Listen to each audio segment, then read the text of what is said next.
Kumusta? Magandang hapon po sa inyong lahat ng mga ka-farmers, mga ka-viewers. So, sa nanghingi natin ng update sa ating tanim na talong na Calixto F1 kung saan magwalong buwan na ngayong February 24, 25.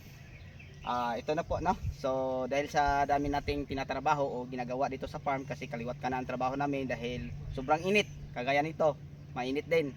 So, parang sa isang linggo, 5 beses kaming mag-harvest, dalawa lang ang may time magdilig ng fertilizer at saka mag-spray. So yun na po mga ka-farmers kung saan mabunga pa rin siya. So yung nakaraan nakapitas pa tayo ng 1 tonelada mahigit, no, sa ating talong na 7 month old na 4,006 lang po kapuno. So kung nakita ninyo, sobrang daming bunga. Yan, ito magkatabi lang. Kung bibilangin natin dito lang, lagpas 20 na, 1, 2, 3, 4, 5, 6, 7, 8, 9, 10, 11, 12, 13, 14, 18, 19. So sa ganyan lang 19 ang ating nakikita. So sa kabilang sanga doon papunta meron pa. So yun po mga kapwa ko ka-farmers ang makikita nating bunga sa bawat puno, hindi bababa sa 10 hanggang 15 po mga ka-farmers. So 4,006 kapuno. So kung makapitas tayo tag 3 hanggang 4, so sa 4,006, kung ang 1 kilo ay mga nasa 8 or 9 kasi medyo maliit na dahil kasi may katandaan na sa boss mainit, siguro yung mga 1,005 kilos, no, sa isang harvestan lang po. Yun lang po, din ang interval sa ating harvest 4 to 5 days lang po. So ngayon lalapitan natin sa camera para makita nyo.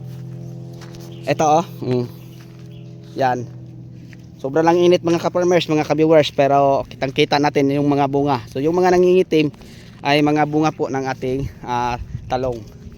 Ayan po ang bunga ng ating talong simula ilalim hanggang taas.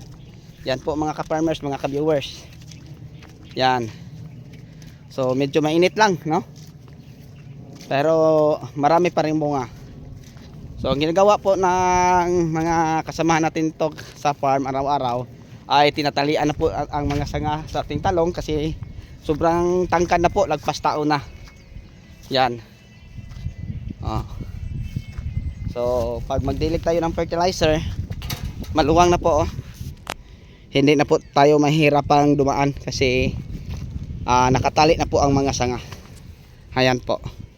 So lagpas tao na ang ating talong. So yun lang po mga ka-farmers, mga ka-viewers, ang ma-share at maibahagi ko sa inyo sa hapon na ito. Ito naman po ang ating bell pepper na sultan. Yan. Sinubukan pa lang natin dito, no, kung pwede ba. So pwede din. At saka yung mga sibuyas, meron na rin tayo. At saka yung pipino at sitaw, malapit na po itong mamatay. Okay, so sa inyong lahat hanggang dito na lang. So bago tayo magtapos, mega love shoutout po sa lahat nating mga subscriber, follower, sharer at commentator. So sa inyong lahat hanggang dito na lang. Bye bye.